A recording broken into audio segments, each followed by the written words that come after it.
Evangelización Activa, en su afán de acercar la buena nueva del Evangelio a todas las personas, presenta su colección de temas, desde la Palabra de Dios. No se trata de una filosofía, no se trata simplemente de una serie de ritos o un culto que tributamos al resucitado o a Dios nuestro Señor. Se trata de una experiencia de vida.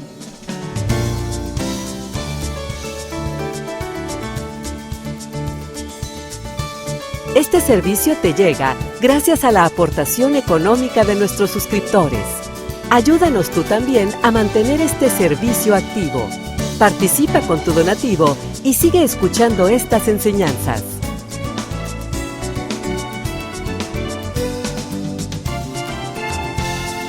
Esperamos que al escucharlos, la semilla del Evangelio dé fruto en tu corazón.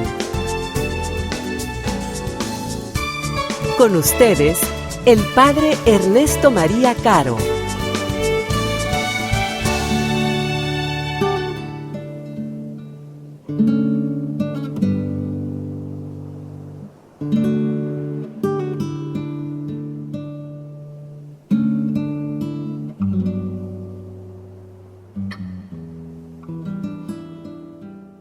Al anochecer del día de la resurrección, estando cerradas las puertas de la casa donde se hallaban los discípulos por miedo de los judíos, se presentó Jesús en medio de ellos y les dijo: «La paz esté con ustedes». Dicho esto, les mostró las manos y el costado. Cuando los discípulos vieron al Señor, se llenaron de alegría. De nuevo les dijo Jesús: «La paz esté con ustedes. Como el Padre me ha enviado, así también los envío yo». Después de decir esto, sopló sobre ellos y les dijo: «Reciban el Espíritu Santo. A los que les perdonen los pecados les quedarán perdonados, y a los que no se los perdonen les quedarán sin perdonar». Tomás, uno de los 12, a quien llamaban el gemelo, no estaba con ellos cuando vino Jesús, y los otros discípulos le decían: «Hemos visto al Señor». Pero él les contestó: «Si no veo en sus manos la señal de los clavos, y si no meto mi dedo en los agujeros de los clavos, y no meto mi mano en su costado, no creeré». 8 días después estaban reunidos los discípulos a puerta cerrada, y Tomás estaba con ellos. Jesús se presentó de nuevo en medio de ellos y les dijo: «La paz esté con ustedes». Luego le dijo a Tomás: «Aquí están mis manos, acerca tu dedo, trae acá tu mano, métela en mi costado, y no sigas dudando, sino cree». Tomás le respondió: «Señor mío y Dios mío». Jesús añadió: «Tú crees porque me has visto. Dichosos los que creen sin haber visto». Otras muchas señales milagrosas hizo Jesús en presencia de sus discípulos, pero no están escritas en este libro. Se escribieron estas para que ustedes crean que Jesús es el Mesías, el Hijo de Dios, y para que creyendo tengan vida en su nombre.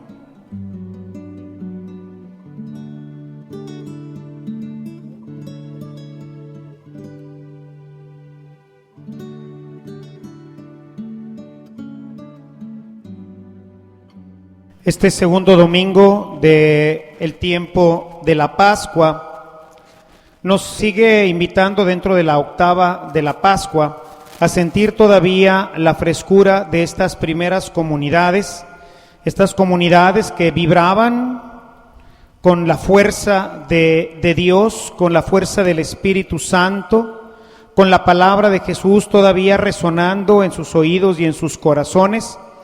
Y podemos ver a una comunidad que nos ayuda, nos anima a vivir esta experiencia del Señor resucitado. Este domingo en particular, día en que la Iglesia ha dedicado a celebrar a nuestro Dios bajo esta imagen maravillosa del Jesús de la misericordia del Señor, que se ha apiadado de su pueblo y le ha concedido la salvación a través de Jesucristo nuestro Señor. En este domingo, las lecturas quieren ayudarnos a entender que la vida cristiana es precisamente esto, una vida. No se trata de una filosofía, no se trata simplemente de una serie de ritos o un culto que tributamos al resucitado o a Dios nuestro Señor. Se trata de una experiencia de vida. Y por eso la Iglesia hoy ha recogido y nos propone como lectura el Evangelio de San Juan, un evangelio tardío, un evangelio probablemente escrito al final del siglo I. Algunos especialistas lo datan alrededor del año 90 o posterior, en donde nos encontramos ya con una comunidad, con una iglesia perseguida, con una iglesia que ha ido obviamente perdiendo la frescura de aquellas predicaciones de Jesús. La mayoría de los apóstoles ya murieron, estamos ya en lo que se conoce como la época post-apostólica, y podamos darnos ya ahora cuenta, podemos sentir en estas palabras y en general en todos los escritos juaninos, podemos darnos cuenta de la angustia y la preocupación del apóstol y de la comunidad juánica por una iglesia que tiene que mantener la lozanía, que tiene que mantener el espíritu de el fundador, que no venía a enseñarnos doctrinas, sino que venía a enseñarnos el camino hacia Dios, que es un camino que se va realizando con las acciones que están relacionadas a toda nuestra vida, y no solamente al área litúrgica, en donde hoy, al paso de 2000 años, casi nos podríamos encontrar con una iglesia cultual, con una iglesia que va perdiendo este dinamismo y que nosotros necesitamos retomar. Si hoy nuestra iglesia sufre y no es ya un instrumento para la transformación, es porque hemos caído desafortunadamente simplemente en el ritualismo, en el estudio. Hoy conocemos mucho más sobre la Sagrada Escritura, tenemos documentos, arqueología y muchos elementos pedagógicos para aprender lo que Jesús nos dijo. Pero sin embargo vemos un pueblo que no vive lo que Jesús nos dijo, que lo conoce, que lo aprecia, que lo celebra, pero que no lo vive. San Juan quizás resume esta experiencia en su primera carta. En el capítulo 1, los primeros versículos, nos habla sobre lo que ellos han visto, tocado, lo que ha sido una experiencia para todos ellos. Nos dice: les escribimos a ustedes acerca de aquello que ya existía desde el principio, de lo que hemos oído y de lo que hemos visto con nuestros propios ojos, porque lo hemos visto y lo hemos tocado con nuestras manos. Se trata de la palabra de vida. Esta vida se manifestó, nosotros la vimos y damos testimonio de ella, y les anunciamos a ustedes esta vida eterna, la cual estaba con el Padre y se nos ha manifestado. Les anunciamos pues lo que hemos visto y oído, para que ustedes estén unidos con nosotros, como nosotros estamos unidos con Dios el Padre y con su Hijo Jesucristo. De manera que el apóstol quiere en todo su evangelio y todos sus escritos presentarnos a un Cristo vivo, a un Cristo que sigue predicando, a un Cristo que invitaba a las multitudes a no ser como el fariseo, que pagaba el diezmo de todas las cosas, de la menta y del comino, sino de los hombres llenos de amor, de caridad. Y todo esto tenía que ver con una fe. Todos decían tener fe. Sin embargo, en el tiempo de la persecución, cuando una espada se pone en el cuello de la persona, pues la fe se hace débil. Podemos fácilmente caer en la apostasía. Hoy caemos en una apostasía práctica. Nadie nos pone una pistola en la cabeza y nos pregunta si somos cristianos. Sin embargo, en muchos de nuestros eventos, en nuestras fiestas, pues no tenemos muchas veces la valentía de defender a Jesús cuando se critica su evangelio, cuando no falta quien diga que estos son puras patrañas, que es un medio para que los curas obtengan dinero para enriquecerse, cuando hablan mal del Santo Padre, de la Virgen y de cuantas personas en ese momento se les ocurra. Hay una cierta apostasía. Y hoy por eso el Evangelio, en esta primera conclusión del capítulo 20, nos presenta el testimonio de Tomás. Tomás no está presente el día en que se presenta por primera vez Jesús. Estamos ya en una comunidad que no ha visto al Señor. Es más, probablemente el único que queda para esta época será San Juan, considerado uno de los más jóvenes. Quizás algunos hablan de que ya este último escrito ya es de la escuela juánica. Estamos al final del primer siglo. Se trata ahora de testificarlo, de creerle a la gente que lo vio, a la gente que lo tocó, a la gente que escribió todas estas palabras que hoy nosotros hemos escuchado. Y la pregunta para nosotros es hoy, ¿realmente creemos? ¿O nuestra fe quizás es como la de Tomás?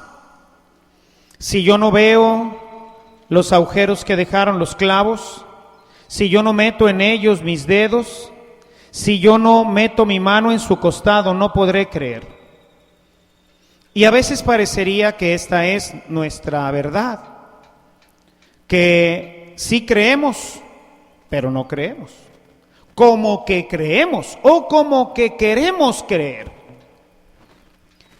El evangelista nos narra que 8 días después, estando ya Tomás, se vuelve a aparecer Jesús y le dice: Tomás, ven acá, acerca tu dedo, mira, aquí están los agujeros que dejaron los clavos, mete en ella tu dedo, acerca tu mano, aquí está mi costado abierto, date cuenta que soy yo el mismo. ¿Por qué no has querido creerle a tus hermanos? ¿Por qué no has querido creerle a esta comunidad que testifica haberme visto, haberme tocado, haber estado conmigo? ¿Por qué no creíste? Y esta quizás al final del primer siglo pudiera ser parte ya de la verdad de gran parte de la comunidad cristiana.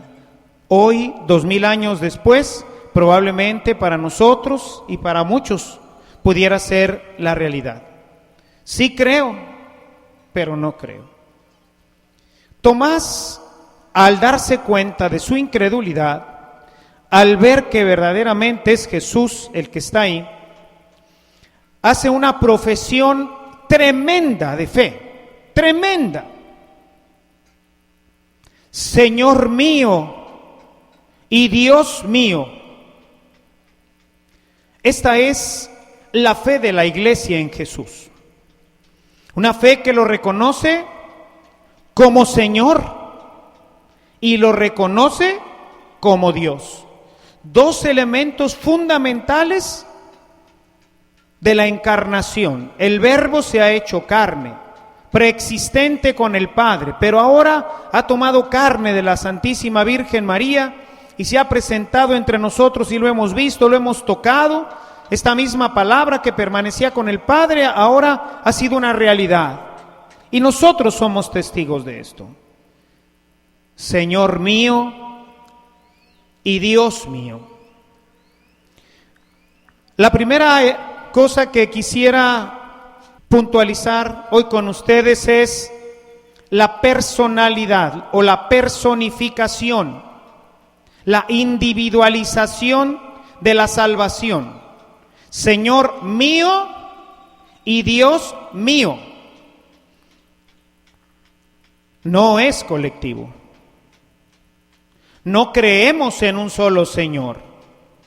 Yo creo en un solo Señor. No esperamos la resurrección de los muertos. Espero la resurrección de los muertos. No le creemos a Jesús. Yo le creo a Jesús. Me vienen a la memoria las palabras de Josué en el capítulo 24, al final de su libro, en donde dice: yo no sé ustedes, hermanos, pero mi familia y yo serviremos al Señor.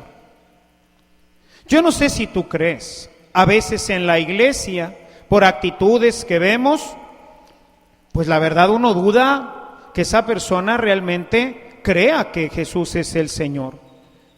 Cuando veo familias que tienen al niño ahí, le están dando galletitas, biberón, le traen carritos para que juegue, dejan al niño correr por todo el templo, gritar. Yo dudo que esas personas crean que esa es la casa de Dios. Para ti, esta es la casa de Dios. No se trata entonces, amados hermanos, de una situación colectiva. Se trata de una situación personal, donde yo acepto a Jesús como mi Señor, no como nuestro Señor. Se hace colectiva cuando estamos en comunidad, pero se hace colectiva porque todos decimos: yo creo, y todos lo decimos. Finalmente, la experiencia diría quien está al margen, pues ellos creen. O si tú formas parte del grupo, finalmente dirías: nosotros creemos. Pero ese nosotros está o tiene que estar formado por un grupo de hermanos y hermanas que de manera personal, individual, como Tomás, dice: ahora sí yo creo. Ustedes creían, yo no creía. Ahora yo creo, y me arrepiento de no haberles creído a ustedes.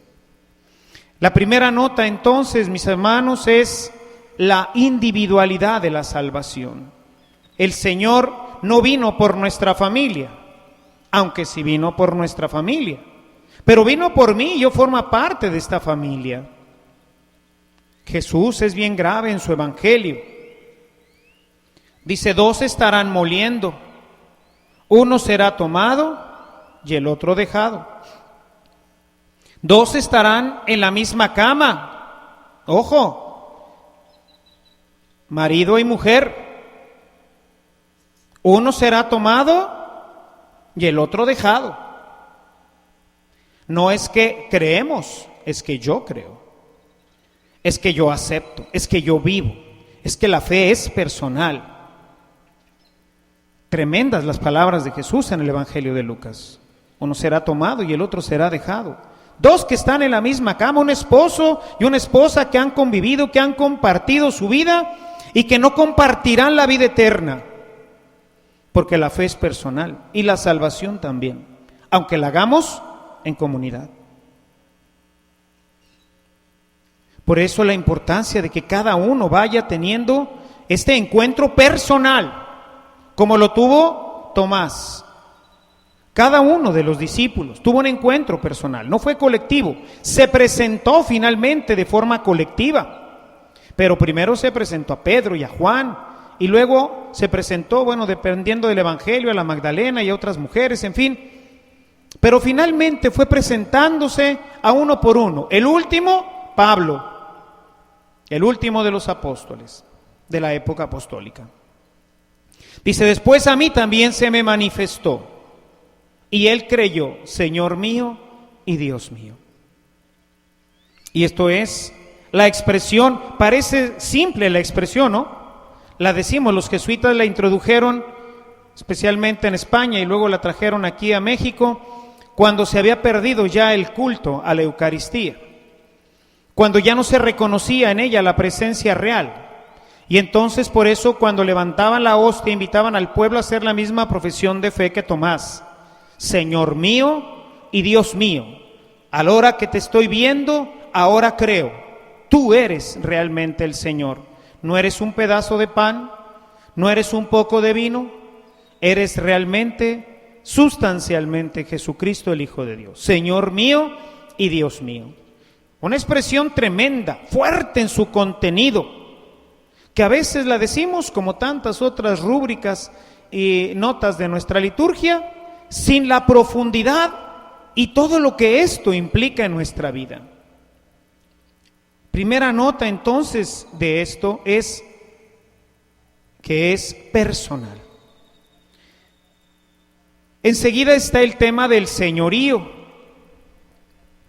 Decirle a alguien Señor implica ante todo dos cosas: temor reverencial, respeto. Al Señor se le respeta. Decir que Jesús es mi Señor implica un tremendo respeto a Él. Respeto a la Eucaristía, respeto a sus sacramentos, respeto a la oración, respeto a su casa. Ese es el temor del Señor. Quisiera ver con ustedes algunas citas que me parecen muy ilustrativas sobre esto. Si gustan ver en sus Biblias, vamos a ver algunas citas del Antiguo Testamento, Deuteronomio, último libro y resumen del Pentateuco, que resume la ley y los principios rectores del pueblo de Dios. Y en el capítulo 6, en el verso 13, dice: adoren al Señor su Dios y sírvanle solo a Él. Y cuando tengan que hacer un juramento, háganlo solo en el nombre del Señor. No vayan tras los dioses que adoran los pueblos vecinos, porque el Señor su Dios que está con ustedes es un Dios celoso y puede enojarse contra ustedes y destruirlos totalmente. Es un Dios celoso, es un Señor celoso. Quiere todo el respeto, todo el amor, toda la honra para Él. No acepta que se la demos a nadie más. ¿Ustedes creen que es casualidad la situación de destrucción generalizada en el mundo? Particularmente en un pueblo que se decía temeroso de Dios, en un pueblo que se decía cristiano, que ha cambiado también a este Dios por los dioses de la televisión, los videojuegos, los casinos. Es impresionante cómo la gente no escarmienta después de que quemaron el Casino Royal o como se llame, que murieron no sé cuántas personas ahí, que sabemos que fue incendiado por la mafia, por todos estos grupos subversivos que hoy circundan toda nuestra sociedad. Y hoy seguimos viendo estos lugares llenos donde la gente va a perder su dinero, su familia y a veces hasta la vida. Pero no entendemos. Es un Dios celoso.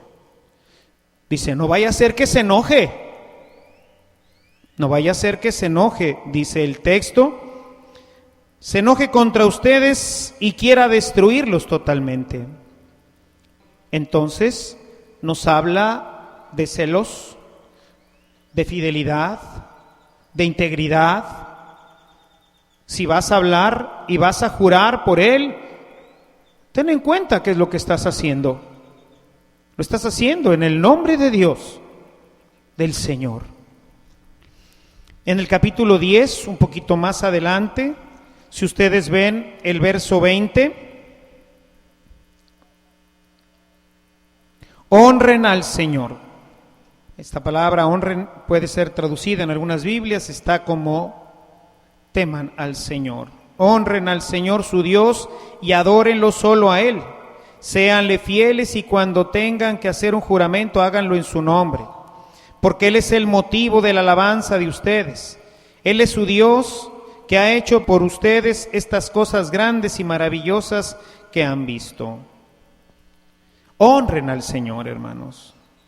Hoy necesitamos que el pueblo cristiano, que reconoce hoy en este día de la misericordia y dice, Señor mío y Dios mío junto con Tomás, pueda entender a cabalidad la profundidad de esta palabra. Finalmente cito a Josué. Ya comentaba algo del final de su libro, capítulo 24. Cito a ustedes el verso 14. Por todo esto, respeten al Señor y sírvanle con sinceridad y lealtad. Y sírvanle, hermanos ministros, hermanos de los grupos, hermanos de los coros, hermanos todos, sírvanle al Señor con respeto y con lealtad, con sinceridad. Apártense de los dioses que sus antepasados adoraron a la orilla del río Éufrates y en Egipto, y sirvan al Señor. Pero si no quieren servir al Señor, elijan hoy a quién van a servir, si a los dioses a los que sus antepasados servían a orillas del Éufrates, o a los dioses de los amorreos que vivían en esta tierra. Por mi parte, mi familia y yo serviremos al Señor. Sirvan al Señor, honren al Señor, hermanos. Es digno de que se le sirva, es digno de que se le honre. Es nuestro Dios, ha pagado por nosotros con su sangre. Yo creo que es digno de respeto, de honra. Yo creo que es digno de nuestra alabanza, que es digno de nuestros pensamientos, que debemos de dignificar su casa, que debemos de dignificar su palabra, que debemos de tenerlo como Señor. Señor mío, dice Tomás. Pero también el señorío exige obediencia. Y Jesús fue nombrado Señor. La carta a los Filipenses la conocemos bien, capítulo 2, versos 9 al 11.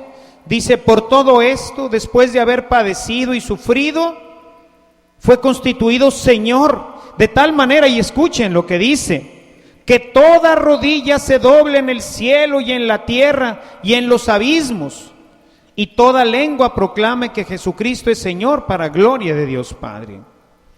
Si se doblan las rodillas de los ángeles, si se doblan las rodillas de los demonios ante Jesús, nosotros, criaturas insignificantes, ¿no tendríamos que hacer lo propio? Yo creo que Él es digno de alabanza, que Él es digno de nuestra honra, de nuestros pensamientos, de nuestra vida. ¿Cómo puede ser más importante una mugre computadora, una mugre televisión, un videojuego, carambas? ¿Cómo puede ser más importante que nuestro Señor?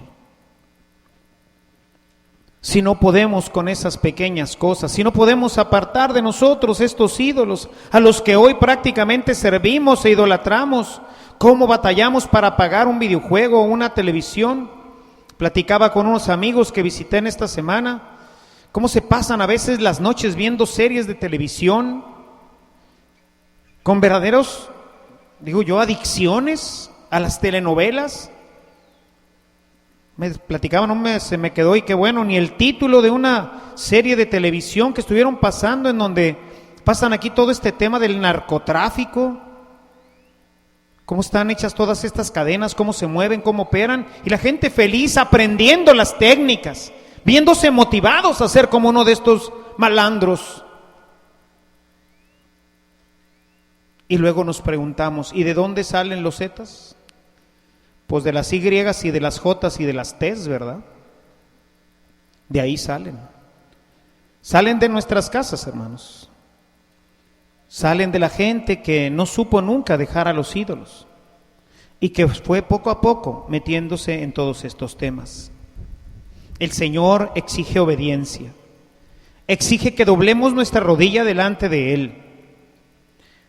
Lucas, en el capítulo 6, verso 46, nos refiere lo siguiente: ¿por qué me dicen Señor, Señor, y no hacen lo que yo les digo?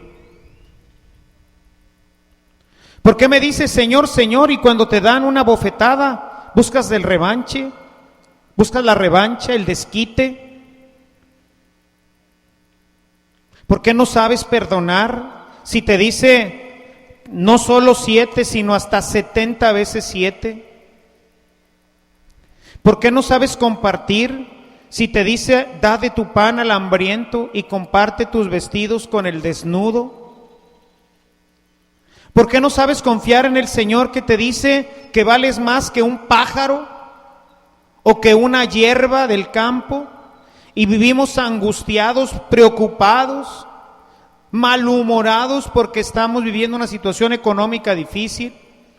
Vivimos aterrados al punto de no salir ya en las noches, de no querer muchas veces ir ni a formación ni a misa por temor a ser agredido, robado, ultrajado.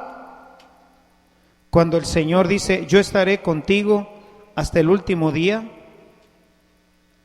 ¿Por qué me dices Señor, Señor, y no haces lo que te digo? Y este era el problema, hermanos. Este era el problema de la primera comunidad. Y por eso escribe esto San Juan. Recuerda estas palabras de Jesús en su resurrección y las trae a la memoria de la gente al menos 50, 60, 70 años después de la resurrección del Señor. Cuando la comunidad tiene miedo.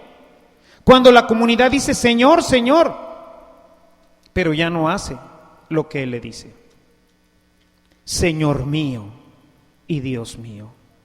Y esta, hermanos, es una pequeñísima frase que debíamos de tener grabada en nuestra mente y en nuestro corazón y repetirla continuamente. Jesús, Señor mío y Dios mío.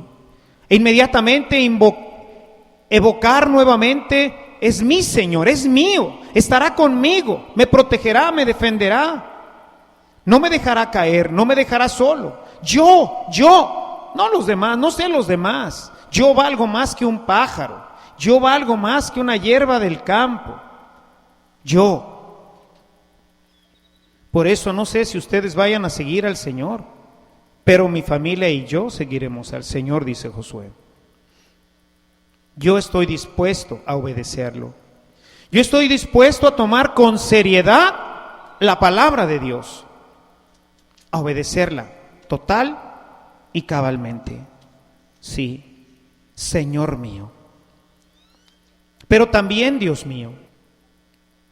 La palabra Dios debe de evocar inmediatamente en nosotros, primero, confianza total en el Señor. Quisiera que leyeran conmigo el Salmo 84,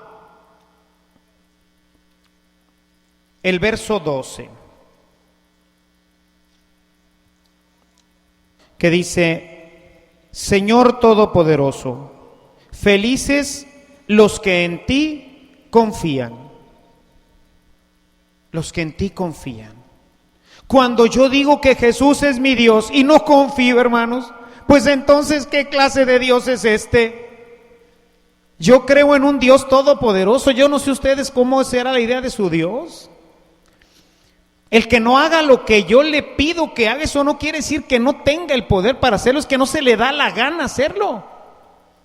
Y no se le da la gana hacerlo porque Él es infinitamente sabio y sabe que lo mejor para nosotros, pues muchas veces es dejar correr las situaciones naturales de la vida. Salva a mi hermano, Señor, tú lo podrías hacer.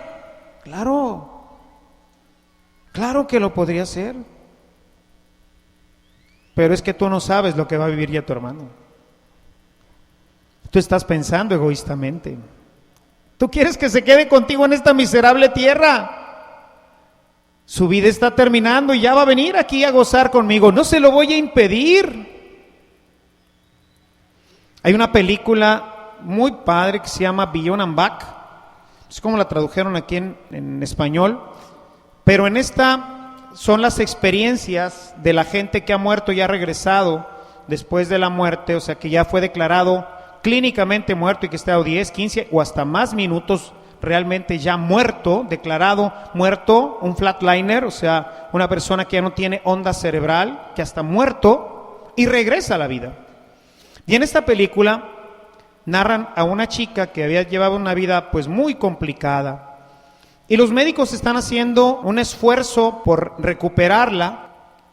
La muchacha muere, la declaran clínicamente muerta, pero la madre insiste en que sigan la repetición, en el proceso de resucitación, y entonces la rescatan, ¿verdad? O sea, siguen en el proceso de resucitación, y la muchacha esta regresa a la vida. Regresa a la vida y tose, ¿verdad? Se ve que ya está nuevamente viva, abre los ojos, ve a su alrededor, ve que está otra vez en el mundo de donde ya se había ido y se quita la máscara de oxígeno y dice: déjenme ir, y se vuelve a morir. Déjenme ir, caray. ¿Por qué quieren que me quede aquí? Si no nací para estar aquí. Por eso Dios no hace lo que tú quieres, sino lo que es bueno para la persona. Y lo que es bueno para la persona es morirse, si está en gracia, ¿verdad? Si no, hay Carlitos, ¿verdad? Mejor que no se muera y a ver si tiene una chancita de que le den una desparasitada ahí, ¿verdad? Pero si ya estás en gracia, pues déjalo ir, hombre. Déjalo ir. Ese es el Dios poderoso. Confío en que tú sabes lo que es mejor para mi papá, para mi mamá, para mi hermano, para todos. Por eso la frase tremenda de Pablo, Romanos 8:28, que seguramente nos sabemos de memoria: todo conviene para los que aman al Señor, todo. La muerte, el secuestro, la tortura. Y dice uno: ¿cómo será esto? Pues lo que pasa es que nuestra mente, hermanos, híjole, no da para mucho, no da para mucho. Por eso, felices los que confían en el Señor. Les cito un texto de Jeremías, porque me gusta mucho la comparación que hace sobre la confianza en Dios. Vean lo que dice Jeremías capítulo 17, los versos 7 y 8. Dice: pero bendito el hombre que confía en mí, dice el Señor, que pone en mí su esperanza. Y la comparación es esta. Vean esta comparación, no la voy a desarrollar toda porque no acabaríamos hoy. Será como un árbol plantado a la orilla de un río, que extiende sus raíces hacia la corriente y no teme cuando le llegan los calores, pues su follaje está siempre frondoso.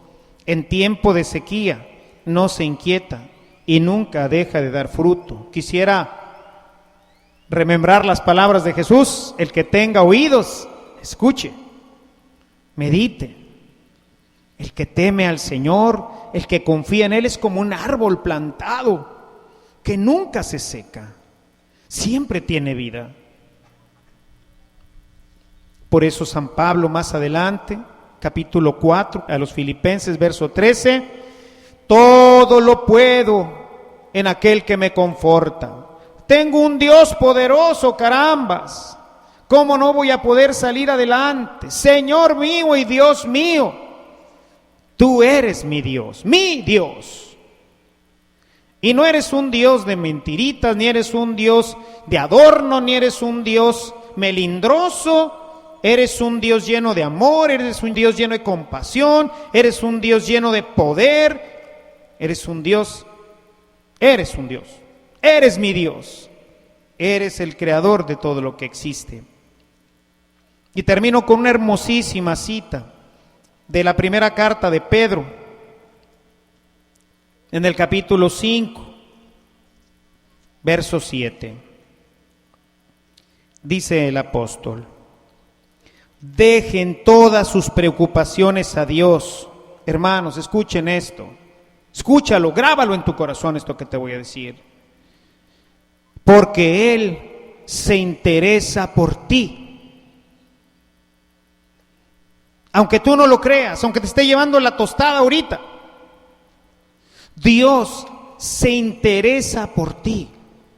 Confía en Él, hermano. Confía en Jesús, Señor mío y Dios mío. Esta es la fe, hermanos, que hoy nos pide nuestra iglesia. Esta es la fe que quería rescatar la iglesia al final del primer siglo, cuando se encuentra perseguida, dispersa. Una fe actuante, una fe que reconoce al Señor como Dios, una fe que lo reconoce como Señor, que lo obedece, que lo respeta, que lo honra y que confía total y plenamente en Él. Hagamos hoy una profesión de fe completa. Sí creo, Señor. Creo que tú eres mi Señor y que tú eres mi Dios. Alabado sea Jesucristo.